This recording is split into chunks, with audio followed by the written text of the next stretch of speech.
All right. Thank you, everyone, for making time to join and to listen to my talk. And thank you to Jasper. We met at the conference, as he's indicated, and I think we had fruitful conversations, and that's why I'm here this afternoon. So thank you for the opportunity, Jasper, and for connecting me with your group. Hopefully I will join you soon. Yeah, so as Jasper mentioned, I'm Gertrude. I'm a PhD student at Access. I'm currently in my final stages, hoping to get my Viva done in a couple of months. And I've been working on code switching, particularly on Mampuli-English, because I have interest in minority languages and languages that are less developed. Even though that has not been my core area of teaching over the years, but my interest in minority and less developed languages got me doing this work. Can we move to the next slide, please? Yes, so basically my presentation is going to follow this outline. A bit of introduction, the methodology, results, my findings, and I will conclude. Next, please. Yes, next. Yeah, so Ghana is in the sub-Saharan Africa, is bounded by Togo, Benin, Burkina Faso, Cote d'Ivoire.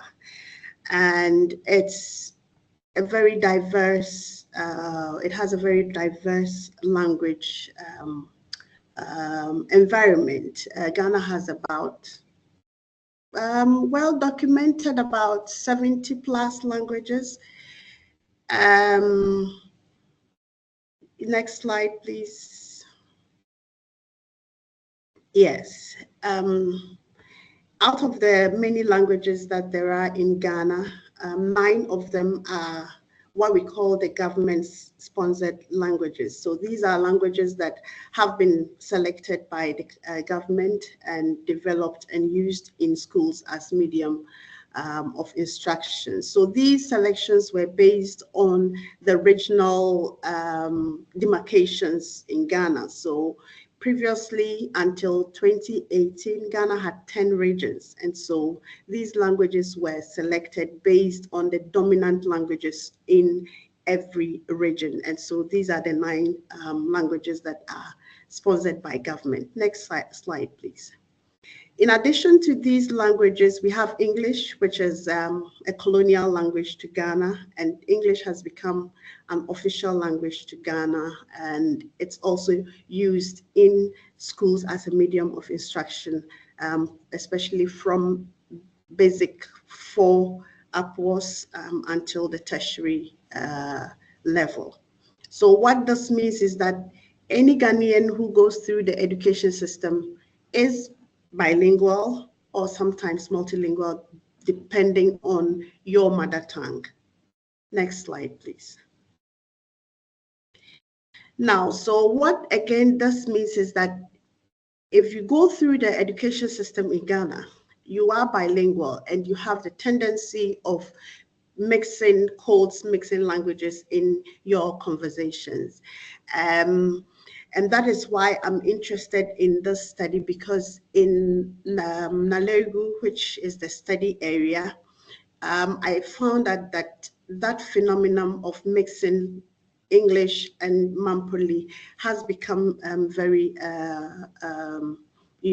prominent among educated Mampusis, and I took interest in finding out why. So that's why I'm studying code switching. And basically code switching is alternating 2 languages, separate languages or dialects in a single utterance.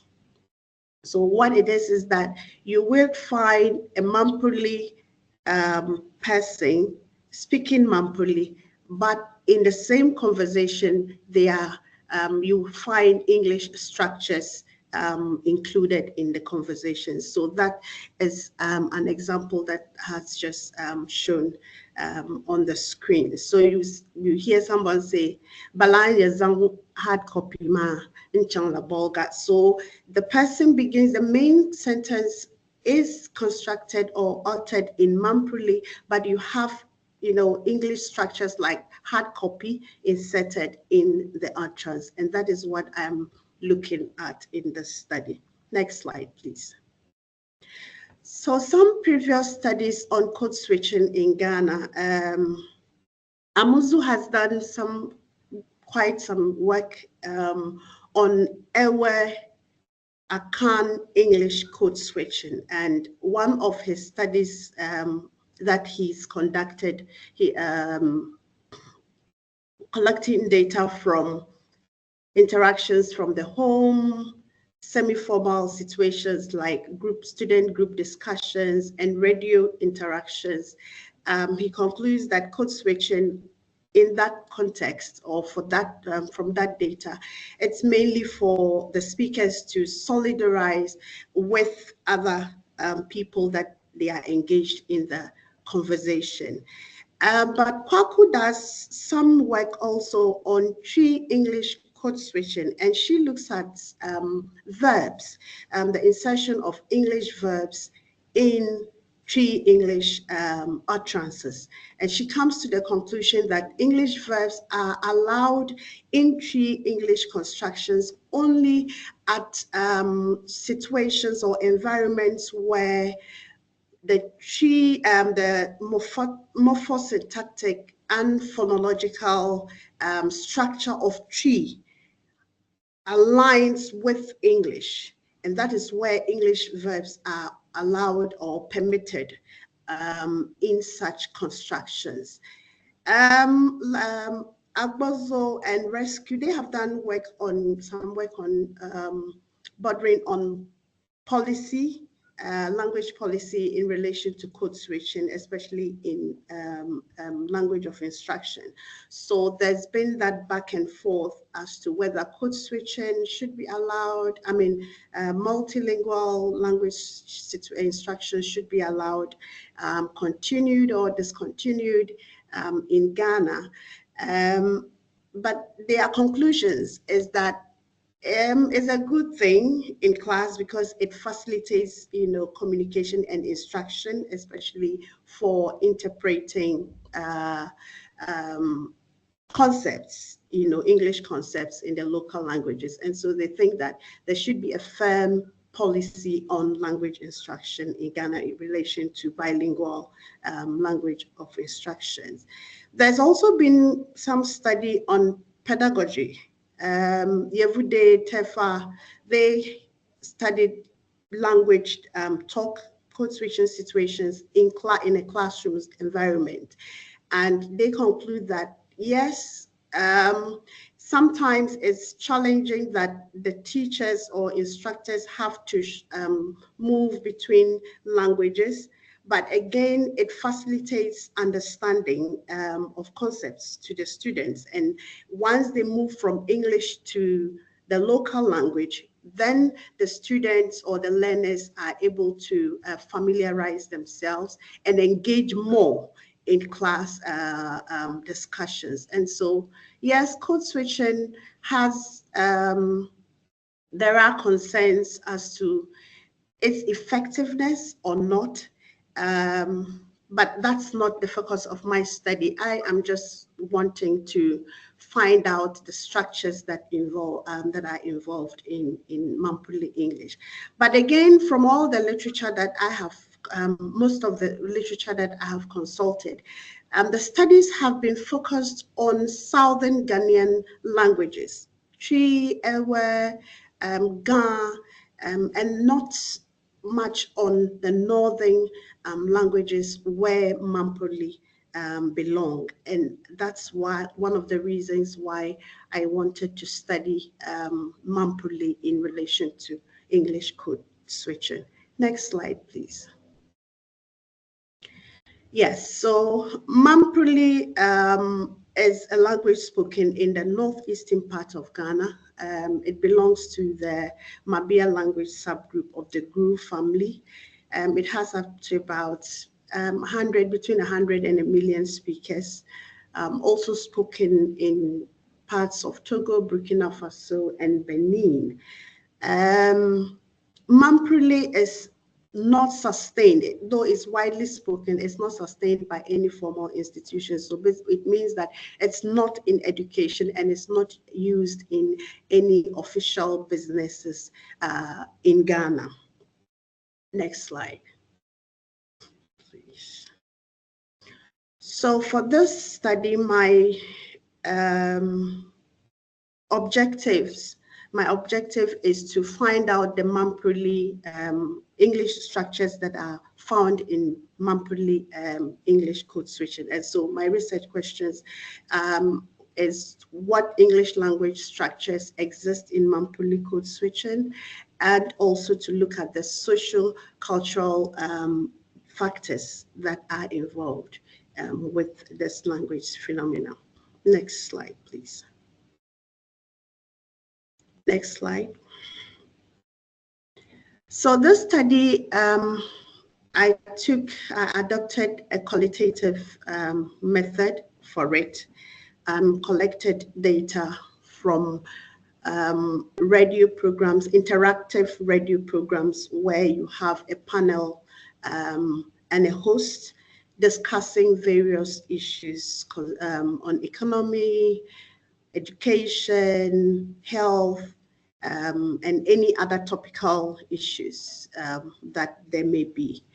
I also conducted interviews with some stakeholders, predominantly chiefs, retired educationists, and also some of the participants that were involved in the radio discussions. And then I did observation for two youth groups, one male and then the other female groups, to see how their use of these two languages go. Next, please. So the total number of participants for the study was 81 educated Mampuli bilinguals. 12 audios were collected, but 6 passed because some of them had issues with sound quality and some other interactions. So 6 out of the 12 were selected for the study. I conducted 12 interviews in all. I observed 1 family and 2 youth groups, 3 youth groups in Nalerigu. Next slide, please.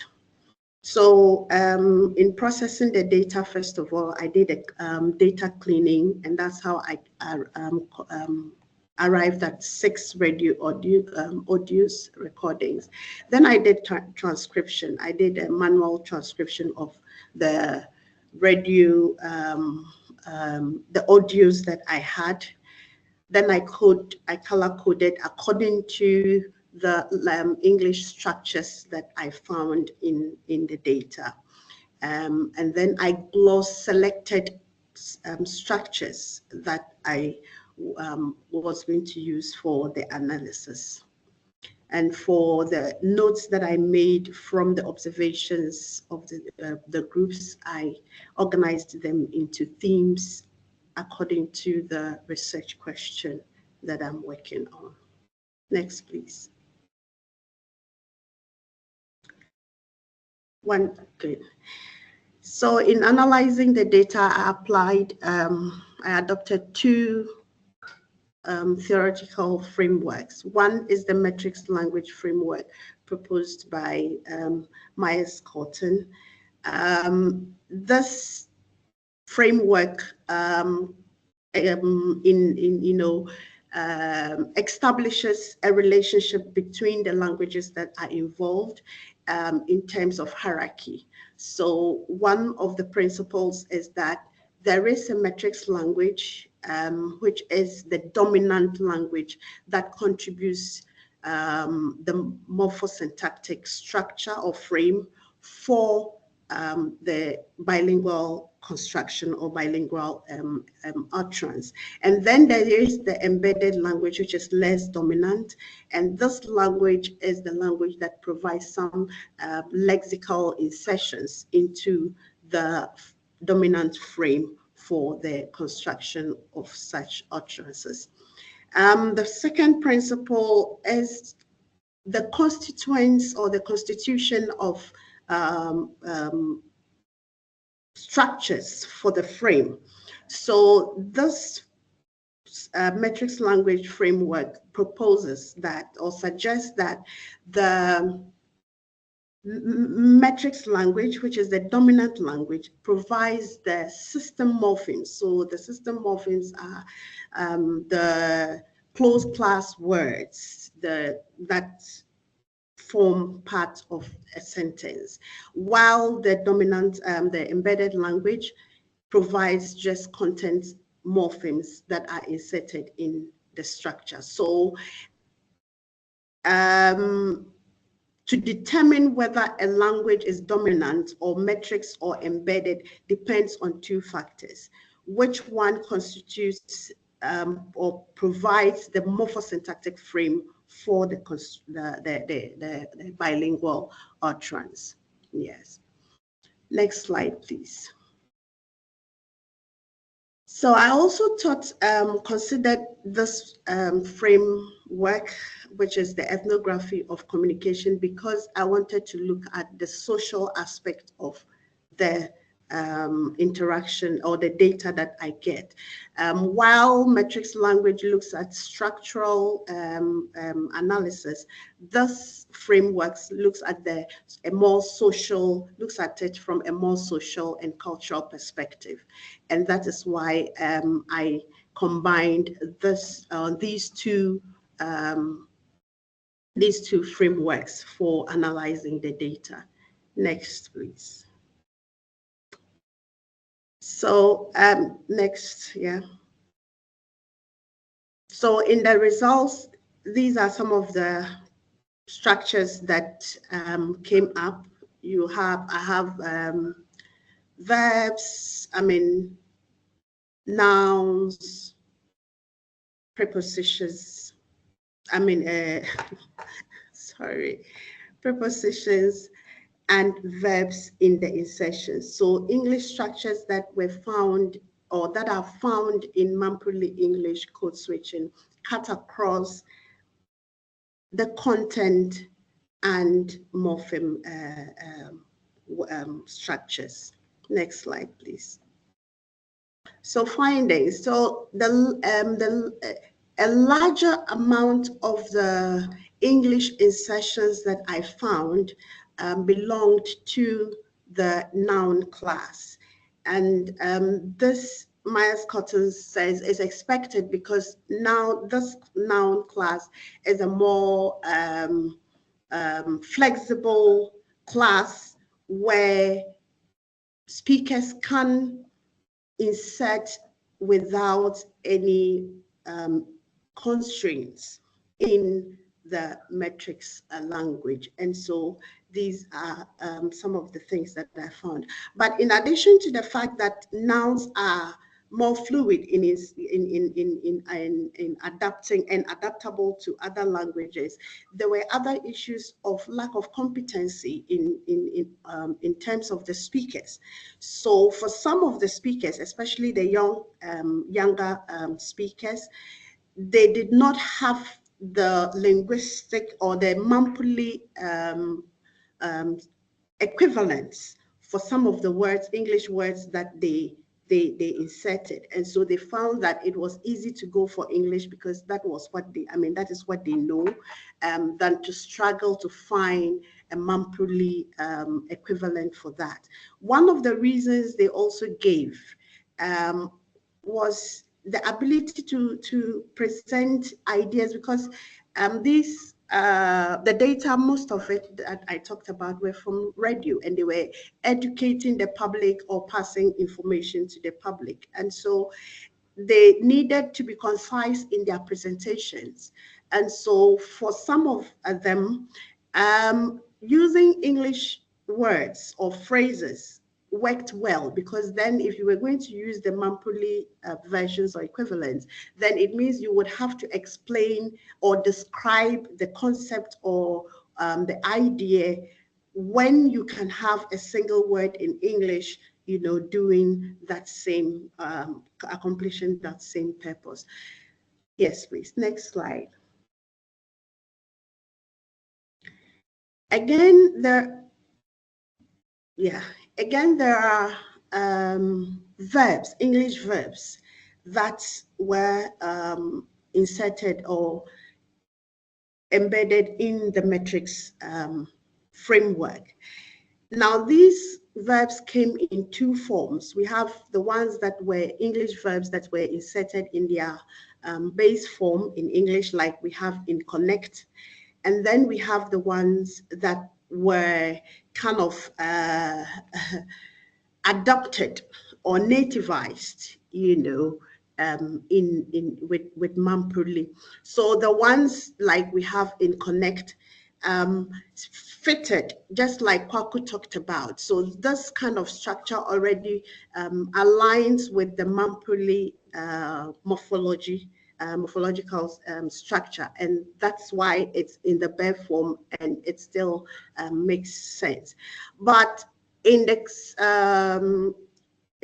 produce, which is producing, so this is imine a producer la hormones.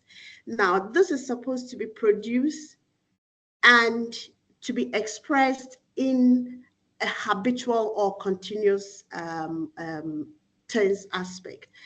In Mampruli, it is re, the suffix re is used to mark continuous or habitual. And so for this speaker, wanting to use the word, the English verb produce, and again express that verb in a continuous form, had to use the Mampuli marker re to attach to the English base form produce. So here there is a constraint on the English verb to be able to suit in the Mampuli syntactic structure. So this clearly talks, indicates that Mampuli is the dominant language because it produces the frame for the construction. Next slide, please. So there were also instances of prepositions which belong to the closed class. The theory or the framework does not indicate, or this is not expected according to the framework, because according to the metrics language framework, this class of words is supposed to be provided by the metrics language, in this case Mampuli. But here we are with some structures such as these coming from the embedded language or from English. Now the question I asked, why would you go in for a structure like this and not go for its equivalent in Mampuli, which is point for before? And then I get a response from one of the young people, and he says that you don't know, I don't know when it comes, you know, it's as I speak, it just comes out. So then you look at the context. So the fact that the ideas that are being communicated are largely conceptualized in English influences the flow of the linguistic choices. So sometimes there may not be, the choices or the switches are not conscious. That's what I want to say. They are not conscious because they are already registered in their minds, and as they speak the language more and more often, then the choices or the language flows just like that. Yeah. Next slide, please. Then there were also instances where we had full clauses like this, but the framework, metrics language frameworks, takes into account structures like this, with the explanation that yes, the metrics language may be the one providing the morphosyntactic structure, but there are instances where you have what she calls the embedded language islands, where they are not just single word instructions, but phrases or clauses like this. But that is also accepted, or that is doable when the structure aligns with the metrics language structure. And so there's no difficulty in, switching in at that level. Next slide. So that brings us to the second part of my study, which looks at the social aspect of code switching. One of the social reasons for code switching is education, and Delheims talks about the purpose of a conversation or an interaction that informs how language is used. In this case, education has gotten many people, the formal education has gotten many people educated, and so many more people are fluent in English and in Mampuli, and sometimes even more fluent in English than in Mampuli, because they tend to use English much more. So the more or the highly educated you are, the more proficient you are, and the more you are likely to use English. And so that's one of the reasons. So like one of the participants indicated, I'm used to speaking English. That was a nurse who was providing education on family planning. I'm used to speaking English. And when I'm explaining these things, I think in English. So it's difficult for me to go back to think about what to say in Mampuli. Then it makes my delivery a bit difficult for me because I'm having to think a lot. So yes, the education generally is contributing to code switching.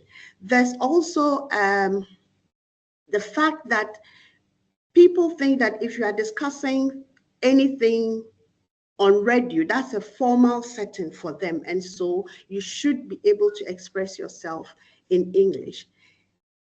Yes, next slide, please.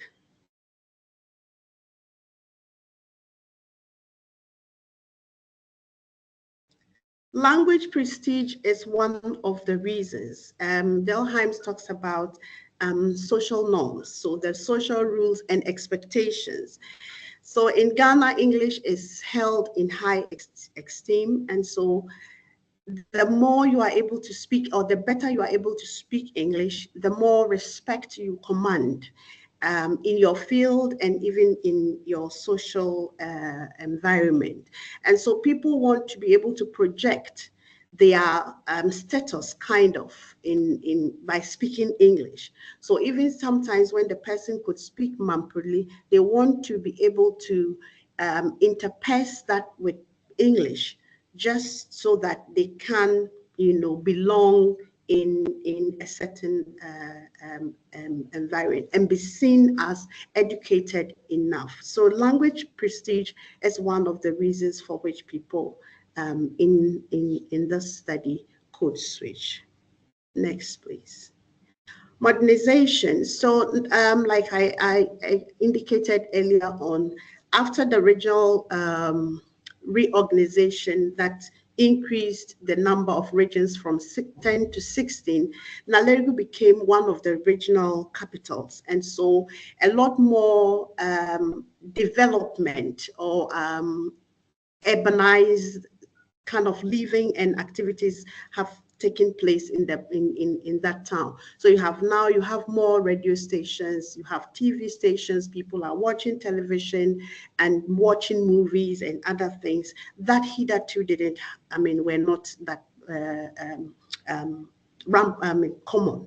So yes, people having to interact at this level has also kind of given them an impression that they need to show that in their conversations. They listen to radio, they watch television, and they pick up certain phrases and things, utterances in English that intentionally or unintentionally comes up in their conversations as they use the language. Age. So among the participants, I had younger speakers and older speakers. Older speakers were mainly the chiefs and the retired educationists that I interviewed.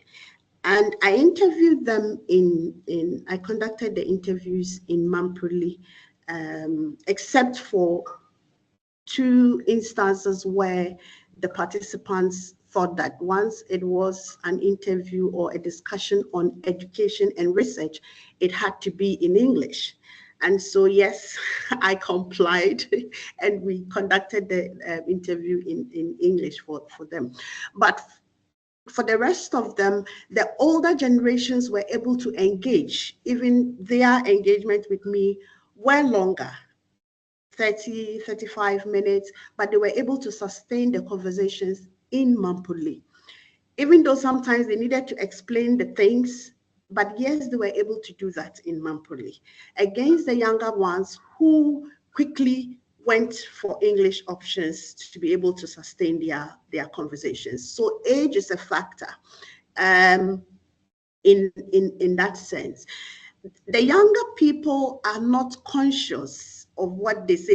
They just speak. They are not, they really do not have at the back of their minds that they want to speak Mampuli, while the older generation are very conscious, because for them, they think that Mampuli defines them. And so if they have to speak Mampuli, it has to be Mampuli, even though they could speak or they can speak English as well. So once you engage them in Mampuli, they will. If you engage them in English, they will. But they find mixing, switching from one to the other as kind of improper way of communicating. And so they are very careful and conscious not to do that against the younger, much more younger generation speakers. Next slide, please. Gender. So I had few women participate, few females or women participate in the research. One of the reasons is social. So I collected the data from radio programs, and I asked the host why they had fewer women. And one of the reasons he said is that sometimes the programs are at night, and it's not easy to get women to come to the radio stations to speak at night, because then if you are there is a kind of perception that you are uncontrolled. You are a woman who wants to be heard. And so it's difficult to get the women to come to the radio stations. The few they had were there because of their work. So they were nurses. Some 2 came from the municipal assembly to do education on sanitation, water and sanitation. And so it was difficult to get more women. I spoke to one retired woman. She agreed to participate, but when I told her I was going to record, then she said no, she would refer me to someone else, a male, because she didn't want to be recorded, even though I assured her that it was just for research and that she was going to be anonymized. So that's one thing. So it means that I didn't get as much from the woman to be able to tell what is going on. But the few that I got, they only switched when they really were talking about technical terms or terminologies. So they are talking about family planning, and they have to talk about hormones and contraceptives, vasectomy and all of those things. Those were the instances where they switched from Mampuli to English, while their male counterparts switched anything, verbs, nouns, and all of that. So the women switched less than the men did. And I think that gender plays a role here. One of the participants said, I asked, and he said that women are very good at language, and so they are able to maintain the language that they acquire than men. And so for him, he thinks that is one of the reasons, the fact that women are good at keeping languages is one of the reasons. Next slide, please. Religion. So there were instances of switches that were based on religion. One of the youth groups I observed was a church group, and they switched. It was a young group. They switched most often when they were going to quote the Bible. So references from the Bible, they did quote them in Mampuli. Again, they said it was difficult to say that in Mampuli. And so once they were conversant with the English versions, they preferred to use that to express themselves rather than wanting to find the alternatives in Mampruli. Yes, and that was set for religions. So yes, please, next slide. Yes, so to conclude, the study recognizes the implications of code switching for linguistic diversity and the preservation of indigenous languages, because I asked, from what I got,